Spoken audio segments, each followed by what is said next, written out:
With e-commerce, I think a lot of people have the misconceptions that everything is easy and anything that you just list out there would sell. It's not. There's some finesse to it. Do your due diligence in that and research the product. Online e-commerce business in 2024 is supposed to do $7.2 trillion. It's easy, but at the same time, it's not so easy that it isn't hard. You can get a government contract, service them through e-commerce, and have it guaranteed 5, 6, 7 figures, whatever the contract is. Rather than scrolling social media for 4 hours a day, you scroll through the government site of what they need, you would be shocked at to see the opportunities that are out there. You've got to be really smart about it and hustle while you're young so that by the time that you get to be older, you can get to those golden years. We treat it just like a professional business. It's not a get-rich-quick scheme, but it's not difficult.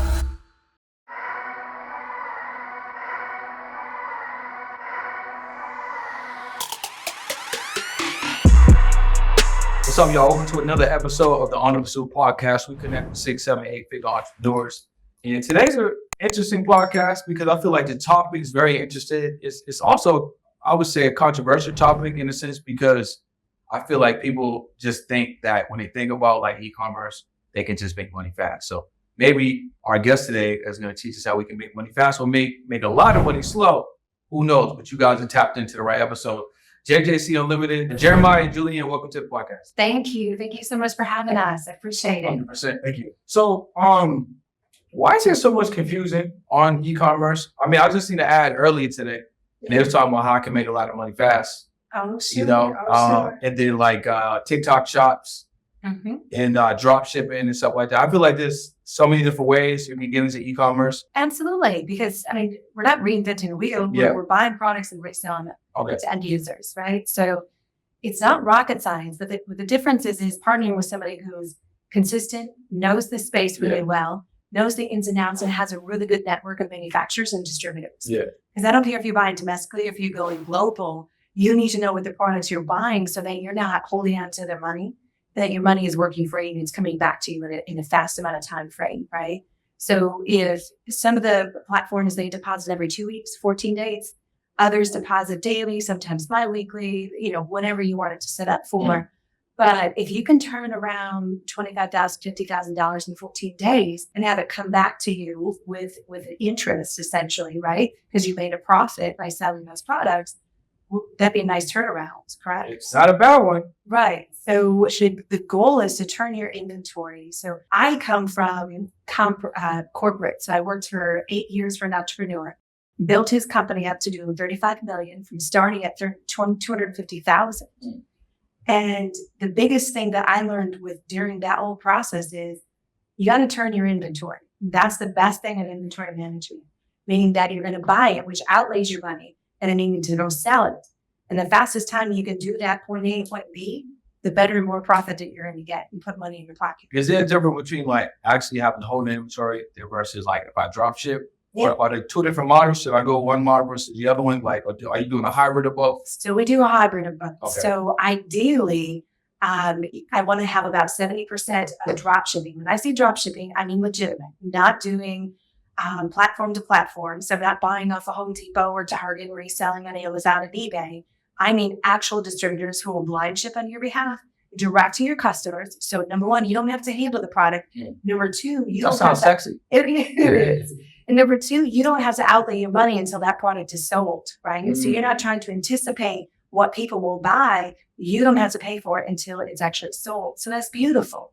So if I can do that for a couple of months, I've got a really good set of data of what your store sells.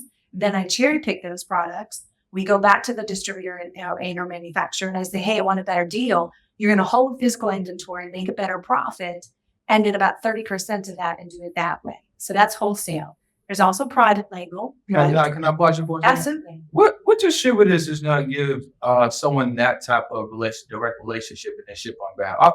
Because of our experience. Okay, got you. So you were okay. Co-op. All right. Yeah. Same concept as a co-op. So we have the relationships, we have the ability, and then I combine everybody's buying power together to go to the distributors and say, hey, let's do business. I've got a willing company. You get paid as soon as you sell the products, and you do that. So the other advantage for those distributors is that we we highlight their full catalog of inventory. So if you go to a distributor that makes 5,000 different SKUs, not every single SKU is going to be top line, same amount of 30% ROI profit, nothing like that. It doesn't work that way. When you develop products, you're going to have a different variance of how much revenue or margin that you can make on each product. So from a distributor side, they want somebody to take on their whole catalog and not just cherry pick the top gems. Of course, yeah. So it's kind of like Nike, like, yeah, you want these Jordans? You got to take all this other stuff too. Yes. So they get their full catalog highlighted. They don't have to do that work. So the clients do it based on their stores. Clients aren't competing with one another because they're not going to race to be the bottom of the barrel when it comes to the price. And we do that intentionally. So it's a big win for the distributor, and then it's a big win for the client because they're turning their money faster by not having to pay for inventory ahead of time until it's sold. And then they get to cherry pick after you have the data to make sure that, hey, these are the products that I want to stock in my warehouse. Then we have a warehouse in Michigan to do that for. Yes, we have to talk about that. So. Okay, so you were saying this is one of the models, right? And then the other model would be? So there's two other sides. One of them is private label. So I'm going to bring a new product to market. So your brand, let's just say, I'm going to bring that product to market and I'm going to label it on a coffee cup and mugs, hats, whatever, and then launch it on the marketplace. Okay. So people don't know the brand. So I'm going to make sure I get eyeballs on that. And then, we're going to do some social media. We're going to do some advertising on the platform itself in order to push that brand, in order to push those products. So that's building a brand, which you know a lot about, right? Yeah. And so building a brand is different than building a store. When I build a store, I'm not necessarily paying attention to the brand because I don't care what products go in there. I make the most amount of money on products that aren't even sexy at all. Yeah. They're consumables. They're products that it's not in everybody's mind, but it's what everybody uses every day. Yeah, like toilet paper, towel. Exactly. Yeah. Would you man become a billionaire from toilet paper? Listen, I'm going to tell you what, the person that made Q-tips, he ain't upset. Yeah. Or the paperclip person, they straight. Sticky notes. Yeah. Come on, let's just have sticky notes, for real. Who decided to put just a little bit of glue on that thing so it would and then make it different colors. This is what my brain how it's on the different sizes. Different sizes. And then we got the skinny ones that they put in the books now. Yeah, they're bookmarks. I mean, you gotta reinvent the wheel. It's just making a better mousetrap. That's all we're doing. And we don't do anything special other than what we do special is that we stand with our clients. It is a business, and I need the clients to treat it like a business. We treat it like a business, meaning that I'm going to control everything that I can control and mitigate as much risk as possible. Yeah. And we're going to stay well within every single platform's rules and regulations. But, there's things that are out of control, right? What you call acts of God, whether you have the flooding that you had here in Florida. But then it happens, but we don't just leave you. We don't just walk away if there's something that needs to be fixed. We help you handle it. We get out of it, and then we get back on track. And then move forward. Is your revenue stuck? If you're an entrepreneur and your revenue is stuck, you don't need to fix your products or services. You need new audiences to discover you more consistently. Podcast guesting is the ideal way to be discovered 24 hours a day by your ideal clients. And guess what? The more people that know you, the more people can flow you. Head over to podcastmasterypack.com and take advantage of your first or next podcast. Let's go. What's the mindset for someone to be successful in this space, right? Because just listening to, it sounds kind of easy, to be honest. And I'm not saying that at all. But it sounds like, because when I hear how you're explaining it, I understand from my landscape, but there's just so much conversation around e-commerce. Yeah. What's the mindset of someone that is set up to be successful? What are some things that you just have to maybe disconnect from? Or when you enter this space, like take it more seriously or look at it from a certain lens? Whoever somebody, if they decide that they want to go into e-commerce, and you're right, it's easy, but at the same time, it's not so easy that it isn't hard. If that makes sense. No, 100%. And so you've got to figure out, okay, I've got a timeline. So for our clients, they come into our ecosystem, they're going to start up a store. And there's a little bit of time where I've got to get them to open it up, which means they have a company. So is there that timeline? Is it like it's visual? They can see like week 1 to week 2, week 2, week 4 type of thing? Yep, absolutely. And they have to, because the initial work that I do in someone's store, especially if they start up with an Amazon store, it's not something they can see. I got to get them elongated. I got to do some things like that. I got to develop relationships, maybe some new distributors, because we're constantly bringing them on. And I have to connect them in the background via software where my guy behind the magic curtain hangs out. And he does all of that so that the distributors can talk to your store can talk to the distributors. So that when there's order flows that come through and tracking information and all of that, they need to be able to talk to one another. So that's so I'm kind of doing the work. Well, you got to collect the checks and you got to do your, authorization. Okay, all right. Okay, hold on. Okay. I'm gonna go get a couple books. I'm gonna listen to some audiobooks. I'm gonna get my mind right. Yes. I'm making an investment. Yeah. And then I'm chilling. You're chilling. I mean, we have communication. Okay. There's things that, I'm going to need. You need to understand when I buy products, right? You got to be involved in that. I'm not just going helping you spinning your card. Are you selecting? I do. Okay. Gotcha. Yep. So I handle the two sides. I handle clients and I handle the distributors because I love manufacturers. So my corporate space, I got to travel the world and I met physically with these people because I needed to know who was manufacturing and I had to learn. I had to learn how to use a micrometer and be able to test the gauge of steel and whatever products that you're out there. So if there was a huge learning phase and we continue to learn. And then I got my tech guy and my accounting person, and that's Jeremiah. He's the guy behind the curtain. He does all the work, and I just talk about it. Yeah. I see that. Okay, so my mind's right. Yes. I made an investment. Yep. What type of investment are we talking about for me to get a store going? So we have two basic packages that we start with. One is the single marketplace solution. It is a $35,000 onboarding fee. Okay. And then you need to have, I recommend 25 to 50 per store. Okay. 25 to 50,000 per store. So 35 to onboard. Yeah. And then I need additional, you said we're on 25 50, to 50. Yeah. Okay.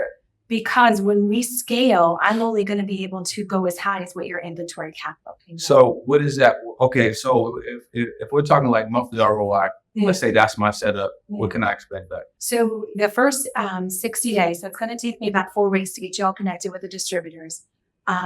After that, then we populate your store with listings. Within 60 days, you'll be cash flowing. Okay. That doesn't mean you're not profitable yet because we got to pay you back for the initial investment. And then the first by 90 days, you're going to have at least $10,000 flowing through, and then it just scales from there.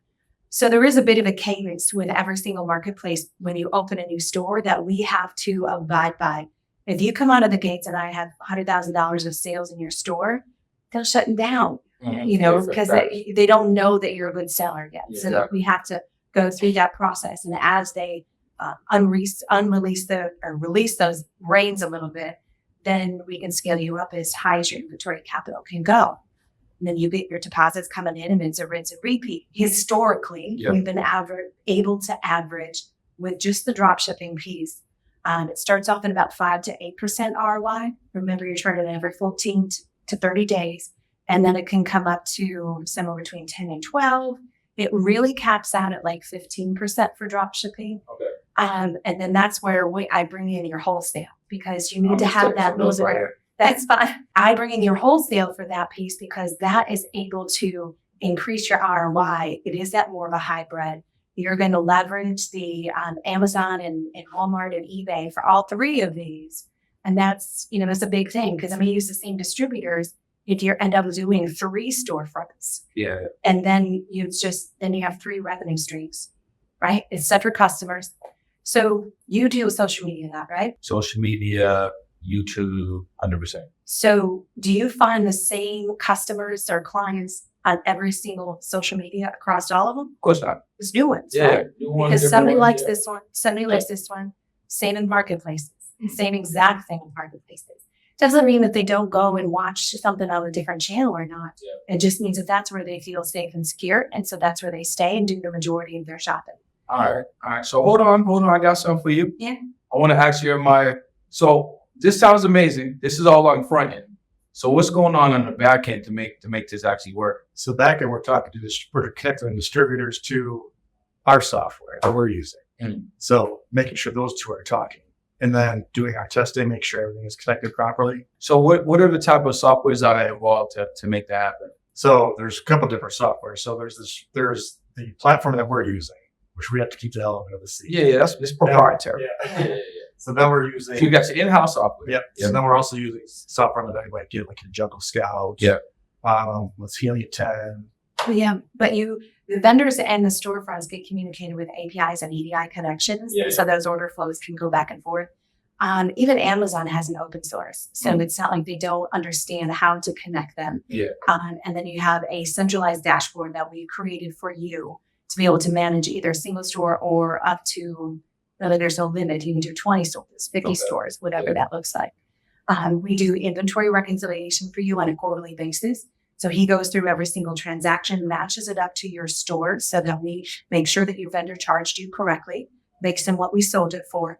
I don't reconcile your credit card statements if you want to use that, but I do reconcile to make sure that what we've done on our end matches up and so that there's no errors or mistakes that we need to get. And then we take care of your returns. So we resell them if it's an open box. And then if we can't resell them for you, at the end of every quarter, then we do a donation, or we can ship them to you, whichever you want, or we get you a donations sheet that you helped out some families. Yeah, the SWIC it's going to happen is the return's got to come to our warehouse. We're going to be able to flip that onto a different platform. So like the liquidation side of something? With just like a scan of the barcode. And so it automatically creates that listing on a separate platform, so you sell your open box. Y'all clever. Y'all know open boxes sound like Best Buy. Yeah. You know what I'm saying? Okay, so I got a lot of questions. Let's say somebody wanted watching this podcast, listen to this podcast. I'm like, I gotta get with JJC. Yeah. I don't have the money. Okay. I got credit though. That's beautiful. How am I getting the money? So there's this guy named Lambo Drew, and he had you. I think he was on the podcast. He was. Yeah. No, he's a great guy, and we definitely have referrals that they can work with you and help you out and say, hey, I don't know what I'm doing, don't know how to do it, but here's where I can, park your money and make some money off of it. So people can get started relatively with no cash out of pocket. They can, yes, yep. If they got good credit and they're set up, but they can go talk to Lynn Drew and complete that transaction or those transactions, and he can connect you with the banks and credit unions that will give you the funds. And it's an actual business. So you have to have a corporation. We do not set people up as individuals on those marketplaces, just for liability purposes. And then after you make $10,000 in sales, you get insurance, just like a regular business. There's a monthly fee that you pay to the marketplaces. It's set up and run because we treat it just like a professional business. It's not a get rich quick scheme, but it's not difficult. Yeah, that was the next question. So what's the difference between like how you may work with clients and how you go about e-com versus like someone else? So if the question comes out like scam or something, like what would legitimize the way that you guys are approaching the business? So the clients all keep primary access to their stores. The service agreement that we send to the clients to get signed when we first start a relationship with them goes over that we stay within terms of service of these stores. We do everything with our power and we stick to that. So if there's an IP complaint on a listing, if the store, they've got some issues where Amazon, we keep the store metrics high, which is supposed to be. So if we go outside of that, then that's our fault. And we have to figure out something to do to make that right and clear that up. We have the integrity to stand with the clients. I still talk to them. Like I meet with them. And so I only meet with them if I've just taken their money. For us, the true value of a client comes in at year 2, 3, 4, and 5. Yeah. That first year is hard. It's difficult. It's the most high overhead for us. But because after you've been doing it for a while, it's just a rinse and repeat. Yeah. So that first year is the most fun. What do people need to look out for when it comes to like scams out there? Because if I let's say I'm social. Yeah. Like, okay, so Landlord Drew introduced me to you guys. Mm-hmm. You're in your space. I didn't know about you prior to that. Yeah. I might have seen the ad somewhere else, someone else, or maybe on YouTube, type of e-com, all these people pop up. How do I know? How does someone use discernment? How do they know what to look out for? What are like keywords or something to understand? Like, what, I could potentially work with someone to help me with a store. So one of the biggest things, and I think every industry figures out a way to scam people because that's what people, there's a certain group of people that's all they do. Yeah. If they would actually put that energy towards something positive, it'd be a lot better. But the biggest thing is you want to keep and retain the primary access to your store. The money always goes into your bank account. We bill you on a quarterly basis. It's not like, we're doing our work, Gotcha. so you're paying us in arrears. Yeah, so the money ain't going to them and then dispersing it. Exactly. Okay. Exactly. Yeah. There's a lot. So that the same kind of due diligence that you would put in on any type of investment opportunity, and any business is an investment. And we're not involved in SEC. I'm not telling you that there's all this, because I can't predict what you're going to make.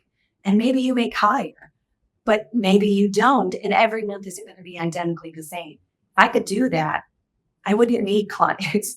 That's not what it is. And so it is a business. You've got challenges and troubles that you have to go through, just like any other one, but you want to do that due diligence up front.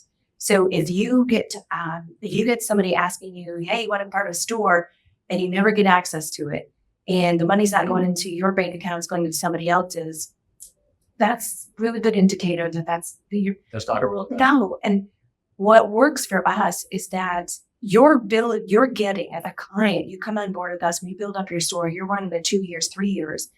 That is an asset. That is an asset that becomes sold. So if you choose to have an exit strategy, whatever, it builds up because it's a cash flowing entity that has a lot of value. And the relationships that I build for you with your distributors adds value to your store. You can sell it 4, 5, 6, 7, up to 10 times the value of the store. And it costs you $39 a month. Not bad. Honestly, there's other costs. Because you got to put that money down. Right. Yeah.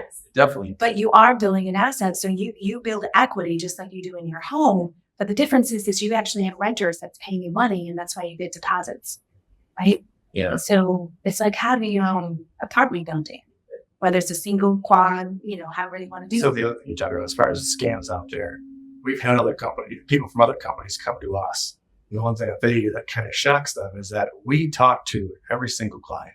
We don't have some assistant talking to them. We stand up for what we do, whether it's going to be something good or something happens on a particular day. We are the ones talking to the clients. You're not here if somebody threw a hand. Let's go. Gotcha. Okay. That all sounds nice. Mm-hmm. Like I said, it sounds like it's a no-brainer almost. And you can get into it basically at other people's money. Yeah. Right? But can I lose money? Can the store fail? Like, can I go out of business? Like, what are the downsides here? We do try to mitigate as many risks as possible, but you are playing in somebody else's money. So think of it as the IRS. So when Amazon and Walmart and eBay are your IRS. So they make up the rules. So we play inside those rules, but you could get an audit, right? Even if you're doing everything right.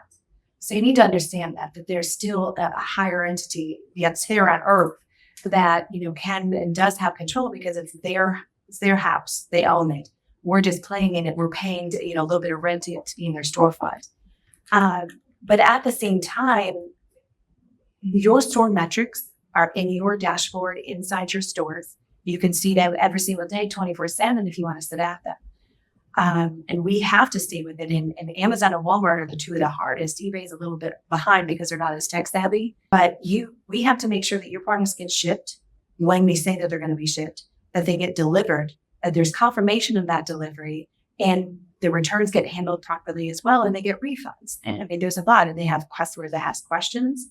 There's, all kinds of things. And then when you do all of those things, bad things can happen, but you're mitigating as much risk as you possibly can. From an inventory standpoint, because you're not buying inventory, spending money until it's sold, especially in the beginning, that's beautiful, right? But if I had you, I have had clients, they have purchased $40,000, $50,000, $100,000 worth of inventory. And then, those retail people changed their mind because the fad changed, this changed. Oh, yeah. I don't buy fad or fashion products very often unless they're tried to for those reasons. But it does happen. So then we have to bring it back, figure out, how can we bundle this? How can we market it differently so that the client can get this sold through and get their money back and then make a little bit money too? The longer that their money is sitting in that inventory, the less of a profit you're making, right? It's every square inch of our warehouse has a dollar amount associated with it because it costs us money.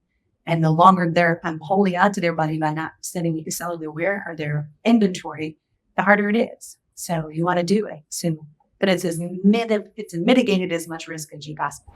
What's up, y'all? I'm standing in the middle of the street and I'm willing to risk it all because I want you to grow, whether through paid or organic measures. Over the next 5 days, the Audience Growth Challenge, we're going to be teaching you podcast guesting strategies, video marketing strategies, social media predictable viral creation strategies, the power of radio and digital PR. And these strategies are what you need to grow your business over the next 4, 6, 9, even 12 months to skyrocket your success. So if you want to join the challenge, all you got to do is click the link below and join the Audience Growth Challenge and join it as a VIP. Let's get it. So what's the difference here with the marketing, right? Because earlier you talked about marketing in the store versus marketing the products. Yep. So let's say you guys help me launch my radio store. Mm-hmm. So how are we going about marketing that store to get eyes and audience on the product side in that store?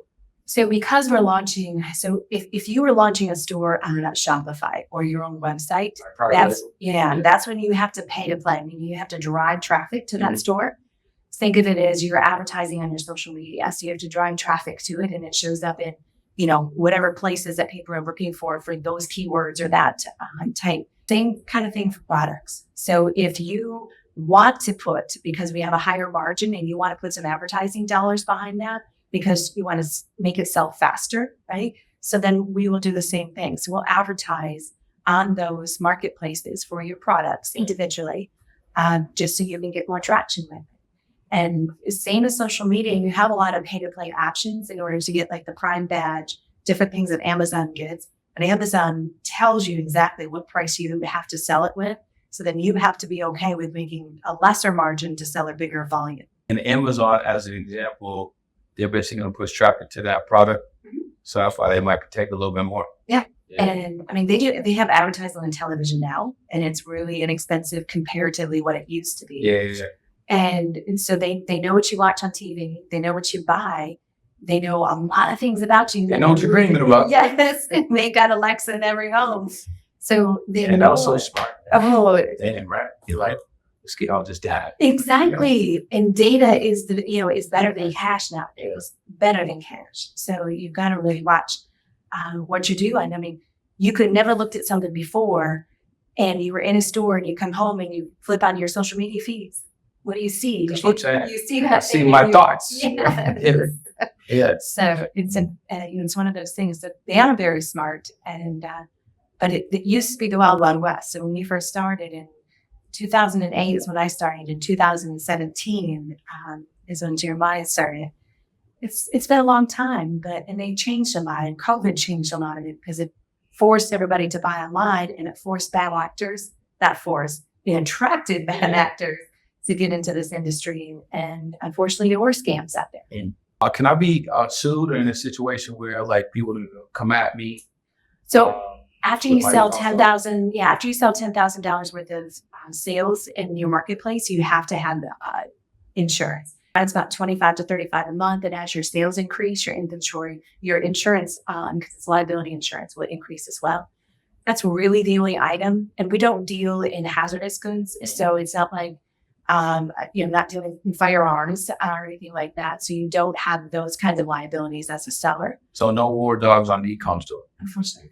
Now you go with some other companies that have, for example, we know other companies that take out the honey paper towel and just have somebody else make it. Try to sell a knockoff. They be knocking on bounty paper towel? Oh, yeah. What? Because it's a consumable. Yeah, so you think you get a 2-ply. Yeah. You get a half-a-ply. Yeah. That's ready to go. That's not a quicker pickup. No. But people see a lot more profit. Trying to get away from what's right, and then they get trouble. Yeah. So, and it happens a lot where, somebody says, oh, I can do this and make more money instead of buying direct from bounty. And you do have to be smart and wise about it because you have to show your purchasing chain of commands or your chain of invoices. They will ask you for them. Like if you're selling out of sight on a product, they will say, I need to see your purchase history. And so you have to share with them your invoices. That's part of being on their marketplace and make sure that you can do that. And then they want to know that you have legitimately permission to sell that product or that brand direct from the manufacturer. Specifically, if Amazon is selling it itself and you're selling more than them, they might get a little tense about that and stuff. You got to be, watch what you're doing. So why this category for JJC? Why e-com and why not like another industry? What was attractive about you? So I was born and raised in building. My father was a builder, and my parents had restaurants that they bought when building market kind of went down. So it wasn't my first journey, but I was allowed at a very young age, at the youngest out of 5, to be involved in business, and it's business that I like. It's business that I love. They opened the restaurant. I must have been 7, and they had it for 25 years. But by the time I was 16, they let me run their pizzeria. They had brought down the street. So coming out of, high school, and you'd be flipping pizzas and taking orders and, cash deposits, running to the bank and making deposits, making sure you had change. They allowed me to do that at such a young age. I love the business. And you're tracking inventory, just like what we're doing. And in 2008, I worked for that entrepreneur, all online e-commerce. And it's the same concept. It's business. You have to track inventory because you're buying it, but I want the best deal. Like, you want to make sure you get the best deal, the best quality for the best price that you can do. And Jeremiah used to do private label, and he's had side hustles on the side, worked his way up in a warehouse, and got a master's degree in accounting. So he's like the perfect other half. What we love about it is challenging every day. It's something different. And it's never going to be the same every single day. Rules change. Yeah. So it's trying to stay on top. And there's clearly a lot of money here. Yes. Online e-commerce business in 2024 is supposed to do $7.2 billion. Sorry, $7.2 trillion. So that means there's no saturation? The saturation only comes when you stop buying products. So if you stop buying products, people won't make them. But how many new products come online daily, right? We have 2 sides to our business. We attract clients, but we also attract brands, small to medium to large size brands and manufacturers, because we have a good clientele. And so I have an exclusive clientele that I'd like to feed them. They have products that they can't sell or don't want to sell by themselves. So they leverage us, we leverage them, and it works out. It's a perfect relationship. The saturation is in the US, we're the biggest market. So, okay, maybe we get saturated. Maybe there's no new, things that are out there to buy. So why don't we go to Canada, sell products? Why don't we go to Mexico and sell products? All the marketplaces have their sister companies in every single country. I can do it in the Middle East. We already do it in Mexico and Canada. I shipped products to Europe before and sold on there. So it markets it. It allows you to market it without having to actually ship the physical products until you know that there's enough demand for your products. And then you go and get your GST and HST from Canada. You go to European market and get all the proper taxes. You convert the cash from US dollars to all the different currencies, and you sell. So you be really international with this. Yes. Yeah. There's Australia, there's India, there's Egypt is one of the newest ones, and I'm launching more and more every day. So let me ask you this. Do you think personal brand is important? For stores? Just in general. Personal brands are important for businesses, but it's not important for a store. Okay. How important is trust? Huge. Right. So the reason why I'm asking you both questions is, and obviously, earlier we talked about how the marketplace could be a little muddy, like with the different players and stuff like that. So what is it about you and Jeremiah that would attract a customer, right, to become a client to want to work with you, right? Because I'm here right now, so we're building No Like Trust has been almost an hour, right? Right. So if I'm picking between a couple of different, vendors, are you guys coaches or partners? What do you go by? We do. So we do some consulting on the side. Okay. So they come to us and already have a store or want to do it yourself. More than happy to work with you and say, hey, here's what we did. This is what worked, and keep you up on the continuing learning that we do. We're constantly going to different venues, and, we're in all the blogs and, attracted to people who are already doing what we do. We're not afraid of the competition, but I'd rather know about them. Yeah. I mean, that's what is the saying? You keep your friends close, but your enemies closer, kind of the situation. And you're not enemies, and competitors are fun. I think it makes you better at what you do if you've got somebody that's, hustling right beside you. So okay, let's say I'm choosing between, let's say, you guys and someone else to do a store with. Sure. What are some great characteristics about the team right in front of me that would be a good fit for me to consider working with you? So I think the 2 biggest things, and Jeremiah touched on it earlier, is when you come on board, I don't cash your check and immediately hand you over to a virtual assistant in another country and I'm not trained well, right? And I think that happens, unfortunately, a lot. And we do work with people all over the world, manufacturers and distributors. And we have a few people that work for us that are in different countries, but it's not the majority. So you're going to have that easy access to us. There'll be, you're going to have your own personal manager because I can't do everybody's. So I'll have a project manager. Yes, you will have a project manager, but if they can't answer that question, or maybe you're not satisfied with an answer, you're going to have access to get to Jeremiah and I whenever you want to be able to do that, because we are responsible at the end of the day for the people that work for us, and I'm responsible for their training and I'm responsible for how they treat you. And that's really important that they have to align with us to do that. And then the second thing is that we don't run away. You won't be able to know that until you would become a client. But So basically you're saying, I'm not going to invest in you guys, you're going to take my money correct. and run. Yes. Yeah. No. And won't be able to find you. Because I've been in a situation like that. I think everybody has. Yeah. So you know what I did? I made a video. There you go. Yeah. I made a video about the dude, called his name out, posted on YouTube.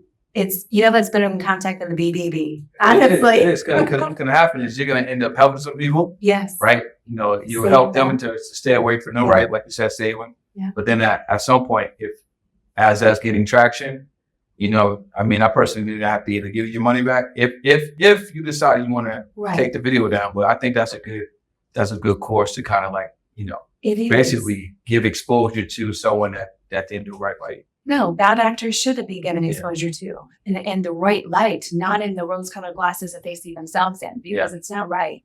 It's not right to scam people. I don't care who it is or what it is. It doesn't give you the right to do it. Yeah. I couldn't look at myself in the mirror, every day. If I did that, it would not make sense. I do have personal relationships with most of our clients because I need to know what their goals and strategies are and what's their why for doing this. Yeah, 100%. Because I need to understand if we're going to grow into 50,000, we're going to grow into 100,000, or maybe you only need extra 10 grand a month. It doesn't mean that you're less of a client, because over 10 years, that's going to be a really great return for me. Not every client is going to be millionaires and billionaires, right? And so it makes me happier to meet those ones that only want 10,000. Like my 8-year-old mother has a store with us. And, she needed some extra, she wanted some extra income.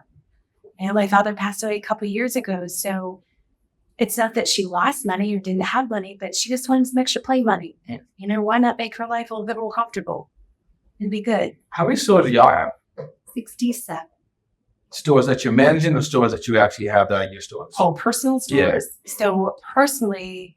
So you got 67 under the umbrella. And then we have distributor clients, and then we also do government contracts as well. Shout out to the government contracts, you know what I'm saying? Yeah. Well, I would love to talk about it a second. But personal stores, you have about 10? Probably 9, 0, 7. So you got 7 personal, and that's good to know. Yeah. Because it's good to know that you actually are invested in the product that you're with. Yeah. And then what makes you open new stores? So why 7? Why do you start with 3 or 4 stores? Just different platforms. Yeah. Okay, we're testing out. So Jeremiah does beta testing because it's not always going to be the main 3. Right? Gotcha. Yeah. And Amazon still has a lion's share, but he's got to keep up on whether it's TikTok Shop or. So you open up stores for yourself to see how successful they are, and if you get the ROI, if it's working out, then you're opening that up to your clients. Yeah. And then they can come on as beta testers. They can come on as testimonials, all of that. But then they have new services that we can offer then. And so it's add-ons. I like that. And how are people understanding, should I do a TikTok shop or should I do, you know what I mean? Are you helping them? Are you guiding them that way? Or do they kind of say, hey, TikTok shop's really pumping right now. I want to open up TikTok shop. Sure. So you got to look at the marketplace. Who has the market share? And do you feel far ahead Amazon is? And then as far as, I don't think they have competition. So 10 years ago, Walmart gave a run to their money. Walmart was number 1 originally, right? Well, no. eBay actually retained number 1 for quite a while. I mean, they had some bad reputation of being like the, garage sale or whatever, but you can still buy things stuff on eBay. I think millions of dollars on eBay sold. But the biggest thing is Walmart lost that opportunity because they didn't have the technology. They had the brick and mortar footprint that Amazon didn't have at the time until they built all these warehouses. but they lost it because of technology and reporting. They were so far behind. And I mean, it's a phenomenal store. It's a phenomenal company, but they lost the game on that. They were the ones that had the most best chance to take over Amazon. And Amazon, if they get out of their own way. yes, and they could. That would be phenomenal. But Amazon's new launch into advertising is one of their biggest revenue streams. Yeah, makes sense. But over 75% of all sales that happen on Amazon is still from third-party sellers. Yeah, which is crazy. It is. So people, they basically just built the marketplace. Yeah. And they let the players come in there and play. Yeah. And they're getting a little piece of everybody. Yeah. It's the biggest strip mall in the world. Yeah. I like that. Damn. What I think was revolutionary about it is that we go order something on Amazon and back in it later on at night. Yeah. Yes. That's crazy. Well, they've trained us to want Yeah. that because of all the advertising that they did. And so that was the other piece that, eBay can't do and Walmart can't do. Walmart's doing better because they've got some of their opportunities out there, but it's rare that you're going to be able to compete with that. And they certainly don't have the breadth and depth of inventory to offer, is what Amazon does.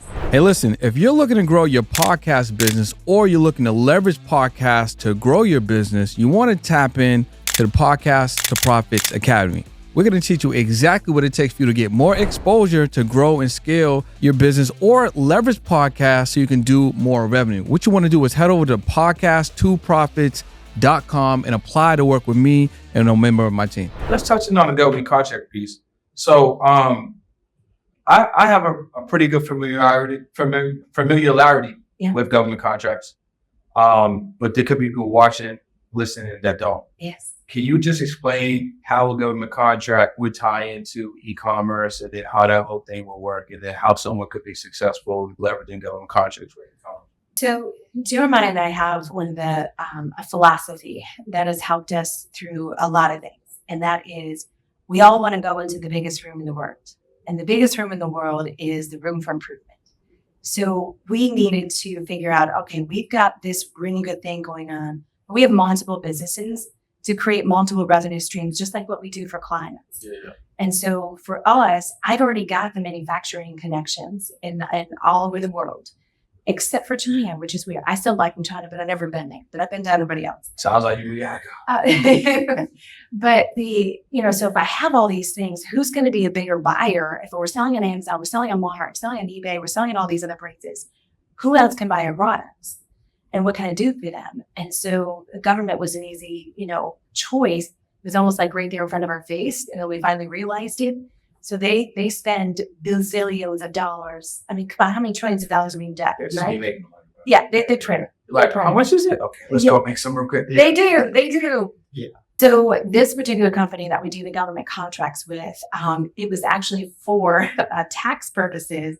Jeremiah made me the majority owner of this one. And it was kind of funny. So when I set up our government contract business and created our profiles and all of that, they asked what the percentage was. And so then I get to be, woman owned, which is a certification. Yeah. So I put you in a position. Yeah, okay. Talking spicy. Yeah, well, if it's going to...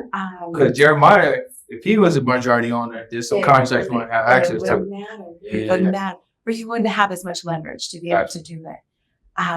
And it's fun. I loved the production of products, right? So figuring out how something is made. So after I was in machine parts business, I got into money handling. So all things money handling, some with casinos, banks, credit unions, everything that you needed to know, whether it was single-use bags, repeatable bags, locking bags, card counting rooms, all this present stuff. Yeah. Oh yeah, and All these those are things. huge. Yeah. They're not sexy. It's mine. Yeah. Locking medication bags. And it's sad, but as many places that use medication that have to hand out patients products for them or their medications, you have to have locking bags to do it. And so I was able to produce all kinds of products for a company, and I loved it. It was a new industry. You know that they have clear bags that is in money rooms and counting rooms that they're sensitive to heat, will turn a different color. If you cut it, they turn a different color. Even if you can't, you won't be able to see the cut necessarily unless you move the material apart. Freezing it, it'll turn a different color because of all the chemicals that goes in the bag once it's sealed. And it's pretty amazing what they can do with a Ziploc baggie, essentially, in different sizes. So government contract essentially, or give you another vendor to sell to. Big And then vendor. that big vendor is guaranteed Yes. revenue, essentially. Yes. Yeah. And then what's the trajectory for someone that establishes the government contract to actually service in that contract? What's their when? So there's a lot of upfront that goes into government contract where, number one, you can choose what departments you want to be. So some people don't want to work for the defense firm. Some people, do want to work with it, so they don't care. So I'm open and I work with all the departments for the government. That's right, because you want to go to the departments that's paying. Why wouldn't you? Yeah. Why wouldn't you? Defense giving you money? What's up, defense? It's a lot better than me paying in. 100%. Yeah. But we do it. So I'm in the particular niche of all things canvas. All right? things cash. Canvas and cash go hand in hand. Yeah. Absolutely. So I don't care what you need made, but I'm going to do it. So you have to read through. There are contracts, there are steps and hoops that you have to jump through. But they're going to want samples of the product. Yeah. They're going to want to know you have to go by their dimensions, right? So they'll give you the specs for everything that they need made. And then sometimes it's a one-off buy, but sometimes it's yearly. You imagine a 3 or 5 year contract. So you can go get a 3-year or 5-year contract or 10 years. 10-year, and it could be, I guarantee 6 figures a year for 10 years. You sign that. All you got to do is fulfill. Is perform in the time frame that you say that you can perform in. That's it. That's it. And I'm a 6-figure earner. Yes. And e-commerce. Yes. It's crazy. Y'all need to sign up. You know what I'm saying? Give a label, Drew, get some money. Both the information gonna be below. That's crazy. So we talked about how we can make money.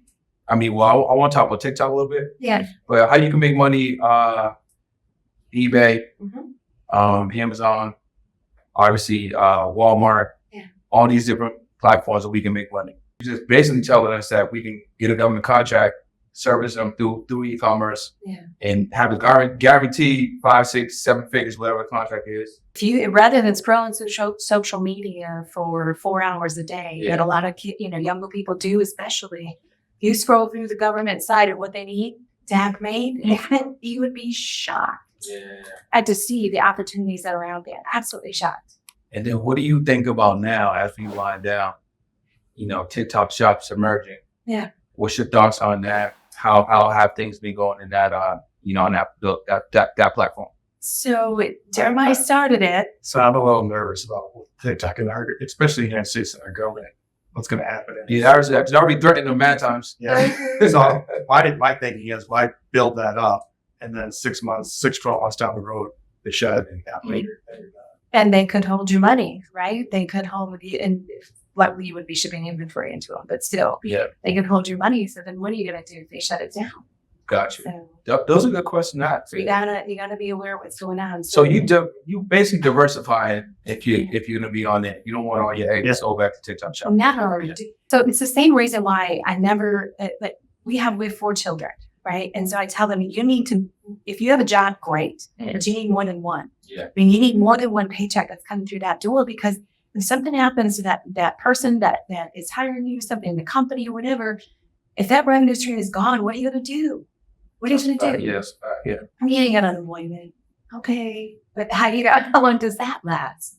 So you got to be really smart about it and hustle while you're young, so that by the time that you get to be older, you can get to those golden years. Okay. And have a better life. Just really research what you're getting into. Yes. There's a lot of junk out there.